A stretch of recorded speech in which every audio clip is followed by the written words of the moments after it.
4 sentimeetrit. Teine Keit-Liin Aasamet, Aina Kalev 5,17 ja kolmas Monika Pajula spordis 4,65.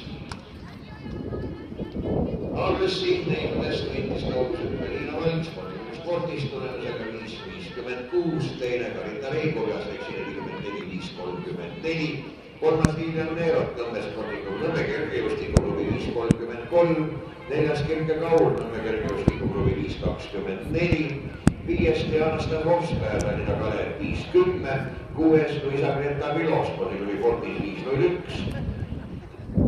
seitsmes Kristiina Krause spordiklubi Fortis 4,96, kaheksas Marilyn Moor Odentese spordiklubi 4,95, üheksas Simone Kallas Odentese spordiklubi 4,70, 10. Ronny Neerot spordiklubi Fortis 4,56, 11. Peeter Talumaa Odentese spordiklubi 4,7 ja egas midagi muud kui nii.